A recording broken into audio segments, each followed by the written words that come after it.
Thank you for joining us. You're listening to the Write Project podcast and radio program. This is a show about writing and modern Newfoundland author culture. This program is produced and recorded at CHMR FM 93.5 FM in St. John's, Newfoundland and Labrador, and is aired on other great stations in the province and elsewhere in the country. It can also be heard online at www.chmr.ca. I'm your host, Matthew LeDrew, author of the Infinity series and founder of Engen Books.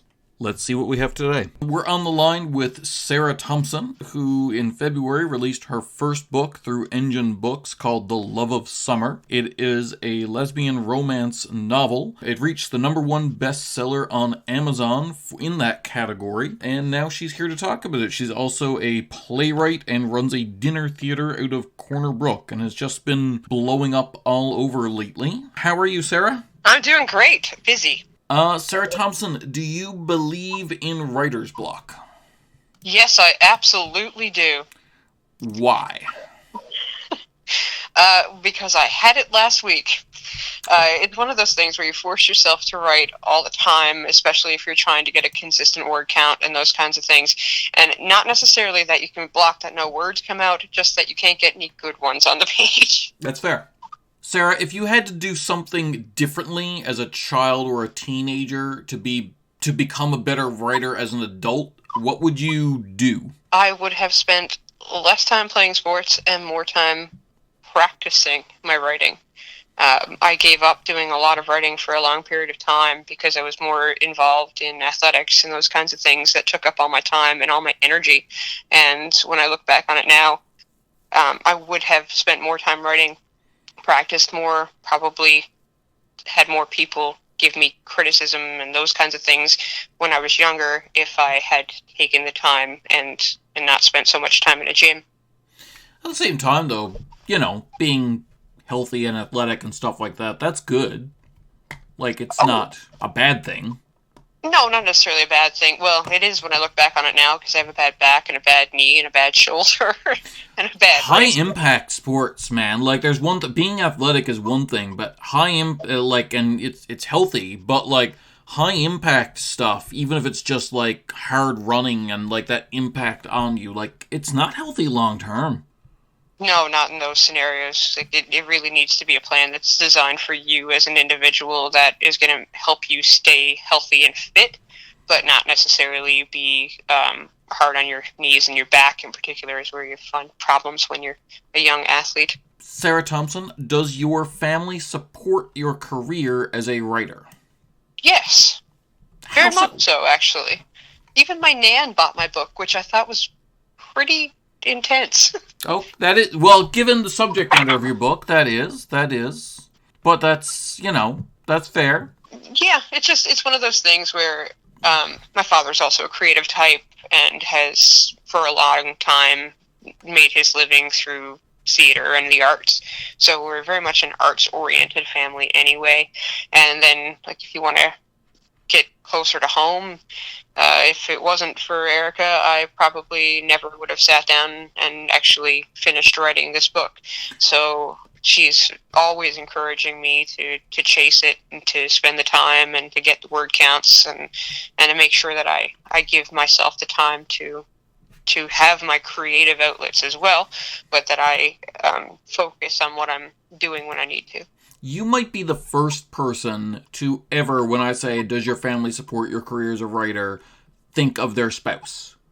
Like, everyone goes to parents. And I'm like, cool, what about, your partner or your children or whoever? And they all go, oh no, yeah, they love it. Like, I guess this is the way the question's phrased. Like, when you say family, immediately, well, I guess, especially we don't have children or anything like that. So, like, yes, that we are a family, but yeah. You think to your other family as well. But I think no, it's if it the wasn't for her, I wouldn't be doing support part too. I think people take for granted that your spouse supports you because if not, you probably wouldn't be together. You know what I mean? Oh, if she didn't think that it was a great thing that I'm doing, she would have left me years ago. Yeah, absolutely. Sarah, what is the most difficult part of your artistic process? Editing. You worked with, so self-editing or editing in general? Self-editing. Yeah. So what is that like for you? Well, before I let anybody see it, I like to do at least 3 passes, which means 1 pass where I'm looking for, typoed words, anything that's like that instead of than, those kinds of things. Shoe instead of show for me. Yeah, those kind of things where you have typed quickly and accidentally put in the wrong word or the wrong form of the word. Yep. And then second go around, I'm looking for sentence structures and all those kinds of things. And then I like to do a read aloud. I'll read the entire thing out loud to myself so that I can find anywhere that doesn't flow properly. Okay. Because when you're reading in your head, if you're tripping over it in your head, then it probably doesn't read aloud well either. So if you read it aloud and you're still tripping over it, there's something wrong with that sentence and you need to try again. Okay. Yeah, no, that's fair. That's fair. I find that a lot when I'm trying to read my stuff for audiobooks and stuff. It's not fun. Especially when it's in print. It seems fine sometimes in print too, but it also depends on, sometimes your reader is going to find it more difficult if it can't be read aloud easily. Yeah. Because not everybody reads the same way either. Yeah, no, that's very fair. Editing with somebody else doing the editing is great. That's the easy part. Yes, so you worked with, one of the cool things about your book is it's an LGBTQ romance by an LGBTQ author with an LGBTQ editor. You worked with AJ Ryan, did you not? I certainly did, man. What a great experience. Great. So what was it like working with AJ? Fantastic. She was excellent about pointing out any places that she saw problems. We made a deal right off the bat that if there was missing commas, just put them in. Please don't highlight every single missing comma because I'm terrible for commas, and it'll just save us a whole lot of time if I don't have to take a second look at those. But in terms of dealing with content and those kinds of things, she had some great suggestions. She had some great insights as to things that I didn't notice, and in one particular case there was a part where she asked me to expand a little more on a scene that I'd written because I know my characters so well. I thought we knew enough about it, but somebody else coming in who doesn't know my characters that well felt they were missing something. So it was great. We had a fantastic experience, and it's really cool to be able to say that both the author and the editor are from the community in a book that is being put out there for the community. Shame about the publisher. Well, there's not everything has to be a bad thing about being a cis white man. That's fair. We can put up the money. Yeah. Well, and I'd like to think you're a pretty strong ally. So. Oh yeah. Well, obviously yeah. But at the same time, if you want to look at it another way, a publishing company is not a person, and ergo doesn't have a what's the word? Gender, sexuality. It doesn't have a gender role or anything like that. So it's irrelevant anyway in that role. Right, and I'm sure there's lots of people within. Now that you're developing a staff and a board and all those things, I'm sure there's lots of people within that identify as part of the community as well. Oh, absolutely. Sarah, what are your favorite literary journals or writing newsletters, if any? Oh, God. It's going to sound terrible, but I don't read any of the traditional ones. I'm very much a pop culture gay. Yeah. So I spend I'm sorry, what? A pop culture gay. All right. Sure. Okay. So a lot of what I read is pop culture stuff that is about people in the gay community. Oh, okay, cool. So I don't read a lot of literary journals and those kinds of things. I spend more time trying to find out who's the new gay writer this week. Okay, cool. Nothing right, but those are still newsletters within the thing, like mailing lists and stuff like that from within the entertainment community, at the very least. Yeah, well, and a lot of it is. Spend a lot of time on the Autostraddle website. It's very good for all of the who's the new author, what's the new movie, what's the new TV show, where do you find the gays is really what it is. Okay. And I actually, my book was featured on this website, which I thought was the coolest thing in the world because I don't know how they found out about me, but I had been reading their website for a while. I'm looking for it somewhere. I'm never going to find it. I believe it's called I Love Lesbic. Oh, okay. And, so it's just one of those windows that I always have open on my phone and check in to see what new lesbian fiction has been released this week. Interesting. All right. Well, that is something cool to check out for everyone. For sure. Like lesbian romance and all kinds of other genres as well. But listen, according to the numbers, everyone likes lesbian romance. Well, I just get a kick out of the fact that almost all the reviews are men. I was about to say that. I find it really funny. Your reaction to it was brilliant. Well, it's just because it's it's definitely not written for the male gaze. A lot of lesbian fiction is written for the male gaze, and this definitely isn't. It's very much about their relationship and not about what they do in bed. So it's just very interesting that seemingly a lot of men are the ones who want to react to it. It is interesting. I was reading a lot about the male gaze recently, like the people who came up with that term and what it means and stuff. And it's really interesting because, like, hardcore proponents of the male gaze kind of say that there's no way around it. Like, even if it's all female writers doing an all-female story, doing a female-centric story, like, the sucky thing is that the language of the, like, fiction, and especially, like, cinema, but fiction in general, is so deeply rooted in the male gaze that you almost can't escape it. In a lot of ways, but I guess that's the big, broad scheme of what the male gaze is. In terms of, like, I don't know, a lesbian movie. Yeah. Oftentimes it comes off as being done for the male gaze because the DP is male, the director might be male, might have been written by a woman, but that's not who's creating the imagery. That's fair. Right, so it's all about whose point of view it's being shot from. And I don't know if you're going to find very many female DPs out there. I hope there are. I hope there are thousands of them and that they're making millions of dollars doing amazing pictures. But like 90% of the time, and Oscars, great example, directors are male. Yeah. Directors of photography are male. For anyone who doesn't know what a DP is, sorry, I just realized that I do that. So it's their perspective as well as what's written for people to present. Yeah, I found it really interesting. I was watching a video dissertation on the 50 Shades movies recently, where they took it down movie by movie. And one of the things that the reviewer was talking about was that you can see the difference because the first movie had a female director that clashed with the author a lot, and was subsequently fired and replaced by the author's husband, so a male director for the remainder of the two movies.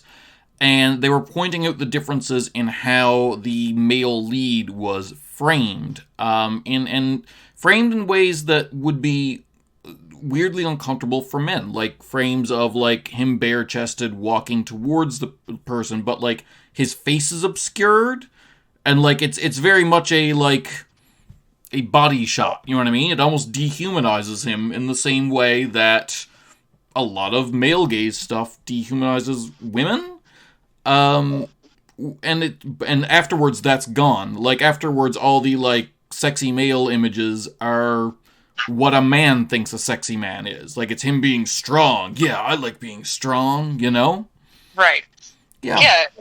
Yeah, so it's really, really evident in who else's hands touch it, as well as the first connection to how it's written and how it's presented is what brings us back around to everything still sort of in some way being set up for the male gaze. Yeah, it's interesting.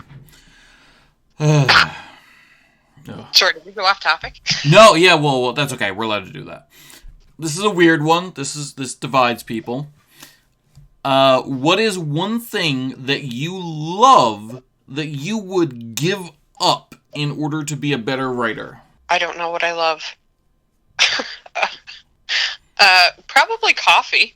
I do that already a little bit to an extent, to be honest. I absolutely love coffee. I used to drink a pot of coffee a day, but I find that I get too distracted and too off track if I drink too much coffee when I'm writing. So to an extent, I've already sort of given it up.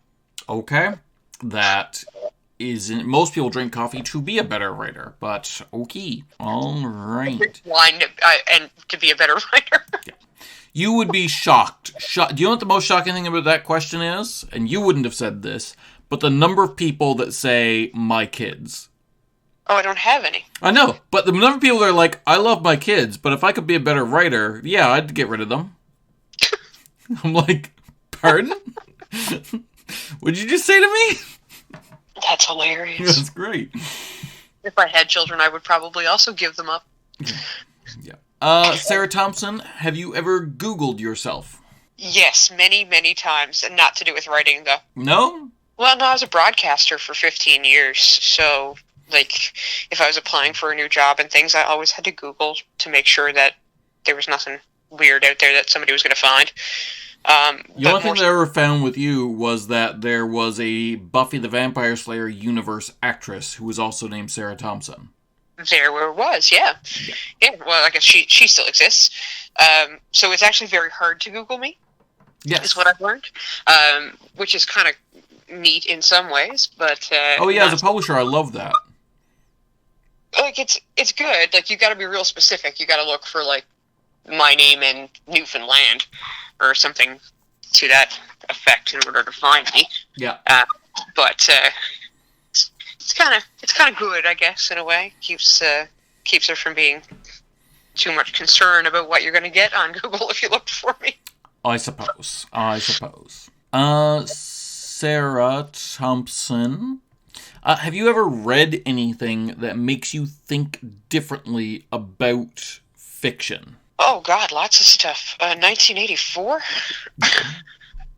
No, I said fiction. Yeah, I know. Okay, yeah. Yeah, 1984, The Handmaid's Tale. Yeah. I'm starting to wonder if any of it's really fiction at all. Right? Yeah. No, in reality, like I read a lot of books by Sarah Waters, which isn't going to mean a row of beans to almost anybody that listens, but she's won the Orange Prize a couple of times. She's a British author who writes historical lesbian fiction. Oh, I see. Okay. But so it made me think about the fact that almost all romance, almost all like those kinds of things, they're all set in the past, and it just makes me wonder why we don't see more fictional novels set in our current day or thereabouts. And after Googling that, it turns out it's because people find it real hard to add emails and social media and all that stuff into their text.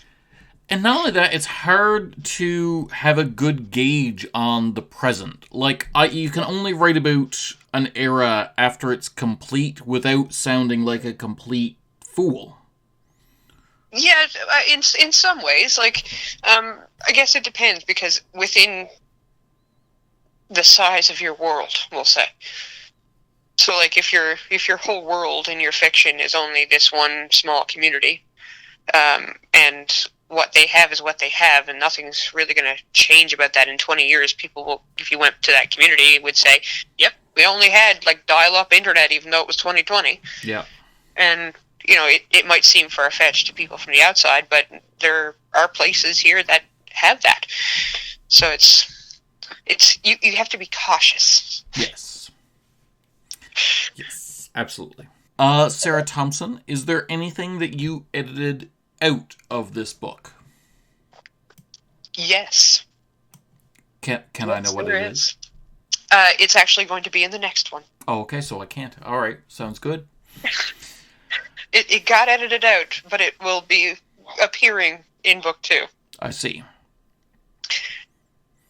Sarah Thompson, what period of your life do you find you write about the most often? Or you draw experience from? Your childhood, teenage years, young adult years, beyond? I will say late teenager to young adult, mostly because that's when I spent the majority of time figuring out who I was as an individual, realizing what that meant, and tried to self-actualize with that information, I'll say. That's a word. Okay. So because of trying to write lesbian romance, a lot of what people are looking for when they look for that is they don't want a full coming out story anymore. Nobody's looking for really that's done. What's not done is just people having a relationship throughout their discovery. So I guess I draw on a lot of those moments of how did I feel when this person found out, when I had to tell someone here, when I met someone and I needed to know, like, should I come out to them? What should I do in this scenario? So that's where I guess I pull from the most. That's interesting because that's the structure of wartime romance. Like, you see the couple together, but they're both young and innocent, and then something comes between them, in this case the war, and, the guy goes off, and those events change him, and then maybe she has a relationship back home, and eventually the guy comes back, and he's been changed, and I have to figure out, like, after this change, and becoming who they are, it's like, do we still fit as adults? Yeah, exactly. And I guess I sort of was using that model a little bit because I wanted a different way of doing gay romance that isn't done. Okay. And you did really good. You didn't exactly, even if I had gone back to that time period, there were not very many women who went off to war. No. There were some, don't get me wrong, but, like, it wasn't as prominent, and I feel because of the way women communicate with each other, it would have been a different kind of distance as well. So that's what I kind of took and went with. You actually got to see a full-on, I can't be with you, and walk away and live a completely separate life. But now that I've figured out who I am, which you already had done, now maybe we can work. Okay. All right. Sounds good. It's interesting that you picked up on that, though. Nobody else has. That's interesting. All right. That is interesting. Well, now people will hear this and they'll say that they saw it as well. So, there's always that. That was seriously impressive. I'm not going to lie. Like, I didn't think anybody would pick up on that. I do this for a living. Right? I know. Yeah. And it's all because I was watching too many W movies that week. It reminded me of, when you were saying it reminded me of the structure of, this is going to be horrible, but the Michael Bay Pearl Harbor movie. Okay. Like the romance part of it. You know what I mean? Yeah, it was more in Love and War. Yeah. But yeah. Yeah. Sarah Thompson, as a writer, what would you choose as your mascot or avatar? Oh, I guess Raj is my spirit animal. Raj, your puppy? Raj, my puppy. So he's a half husky, half beagle, very cool colored dog. Half husky, half beagle. Yep. So that dog cannot be left alone. Oh, he can, yeah. He's great. He won't destroy anything. He is completely free run. He doesn't need a leash at all. Wow.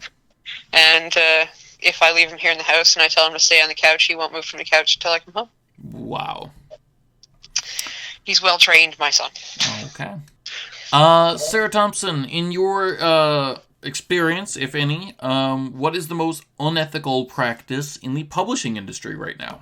Asking authors for payment up front for publishing. That's a thing? Yeah, it is, yeah. Why would the author pay for the publishing? Uh-huh. What? That's not how anything works. Right. The saddest part about it is that it's being done by most big publishers. That's ridiculous. The bigger they are, the more they want from you, too. That's ridiculous. It's a bad economy. They don't want to take a chance on anybody. Yeah, no. I mean, at that point, why not just self-publish? Honestly, like, if it's going to come out of your pocket anyway. The only reason that I can think people would actually pay is because of what they can put behind you in terms of marketing and press presentation.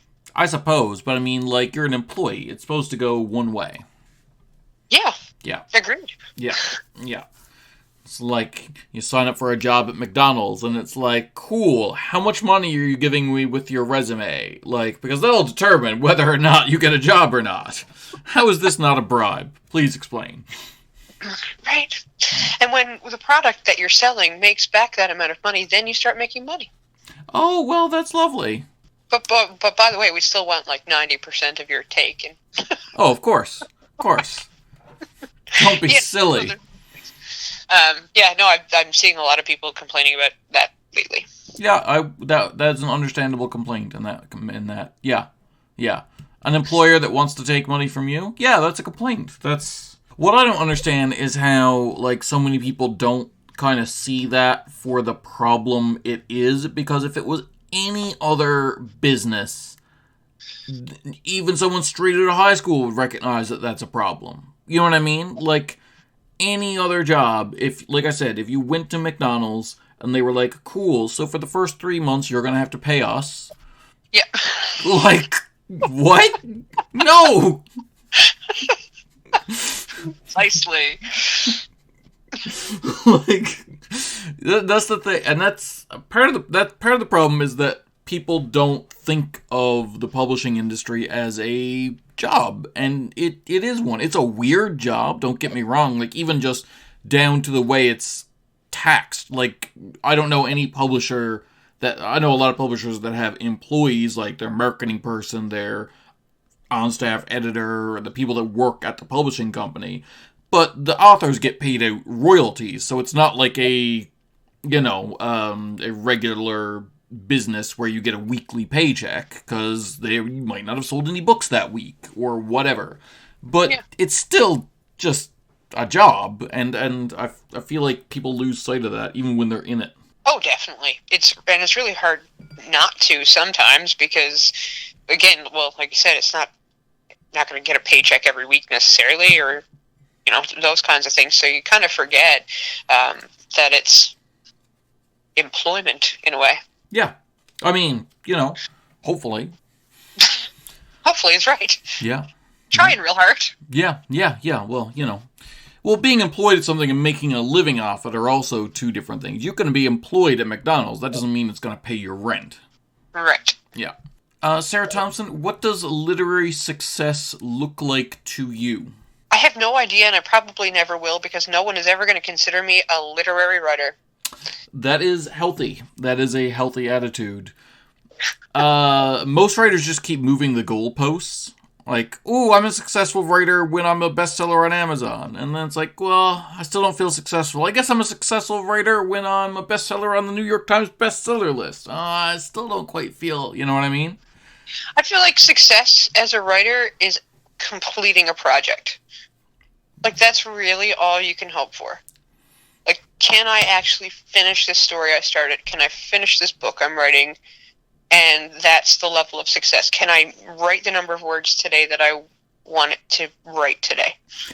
I actually look at it in the micro a lot. I judge it on daily goals, which is rough, because if you don't meet them, then you've got no energy. Yeah. I'm there right now. Oh, no. Yeah, I had to take a month off because of all the stuff going on, and now I'm getting back into a project that was really chugging along before, like, 10,000 words a day, and now I'm, like, just struggling to string a sentence together. And I know I'll get it back, but I'm just like, I hate myself right now. Yeah. And it's horrible to sit there and stare at a blank page. Yeah. Oh my god. All right, well, thanks for coming on again. For all of you, we'll be here again next week at 4:30 Newfoundland time, or online at chmr.ca. Please tune in, and we'll talk more about writing culture in Newfoundland.